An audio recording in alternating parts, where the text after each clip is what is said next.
Good day and welcome to the news, the real version of how MKO Abiola died. Now, the news in details. There are many versions of stories about the death of the democratic activist MKO Abiola, who won the June 12, 1993 presidential election. What is popular on the news is that Abiola died naturally in prison custody. How true is this, really? Reports from Al-Mustafa, who served some tremendous jail term together with MKO Abiola, is entirely different from what the news told us. We are aware that after winning the June 12th election, power was not given to him, and thus he declared himself president. Thus, Abiola was incarcerated by General Ibrahim Babangida and then sent to jail by General Abacha. Major Amsa Al-Mustafa, former Chief Security Officer to the late General Abacha, has been detained since 1998. He has been undergoing trial at a Lagos High Court over the murder of the late Abiola's wife, Kudirat. It was the same Al-Mustafa that alleged that General Abacha was murdered. He also said the actual plot was to kill Abiola the same day Abacha died. But for Al-Mustafa's intervention, Al-Mustafa spoke while giving evidence before Justice Mojisola Dada, said he possessed both video and audio evidence on how Abacha and Abiola were murdered.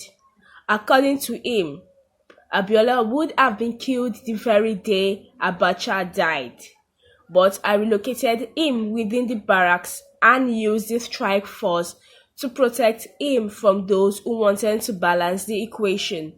He said $200 million, 75 million pounds, and 500 million naira were allegedly withdrawn by General Abubakar from the CBN to douse tension arising from Abiola's death. What Al-Mustafa said in essence is that Abacha and Abiola were purposely killed and General Abubakar knows about it.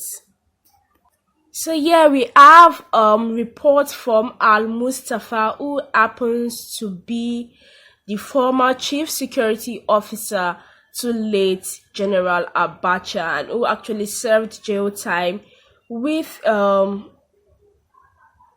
Abiola, and he's actually jailed, he's actually in prison over the murder of the late Abiola's wife, Kudirat.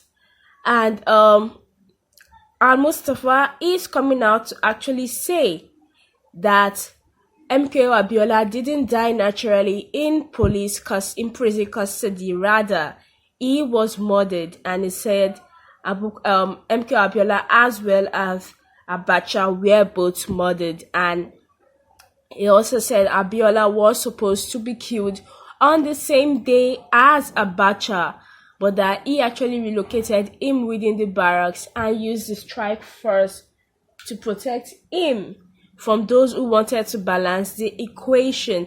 Now, it didn't give who the people who wanted to balance the equation were, but it's politics. We can maybe guess that.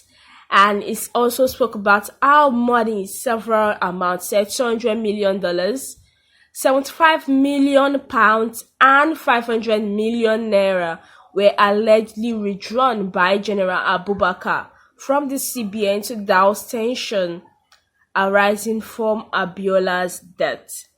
And he said this during a trial, and he actually has evidences, and it said he actually possesses both video and audio evidences, and he actually brought these evidences before Justice Mojisola Dada, and on how Abacha as well as Abiola were murdered.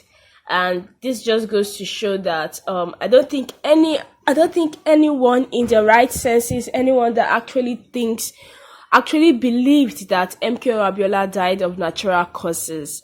Like, we all know that he was actually murdered. At least I wasn't around in 1993, but then with the stories I've been able to hear and the books I've been able to read, it just practically made sense that MKO Abiola was actually killed.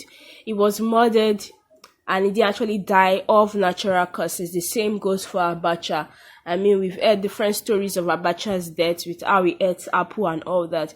It just goes to show that Abacha was also murdered, and we all know that everybody should know that both of them were actually murdered, and it's nothing else other than a political beef that actually caused this. And like I always say, politics is a dangerous act, is a dirty business. You have to get your hands dirty. If only we knew what some of these politicians have done, we won't actually be even talking about them, or some of it. You can't actually believe what some of these people have done. So yes, it's politics. It's just what they want. And concerning Al Mustafa, is he actually the one that should actually be imprisoned for the murder of Abiola's wife Kudirat? Because someone that has such evidence, video and audio evidences to prove that two important people were actually murdered, I see no, they will actually want him dead.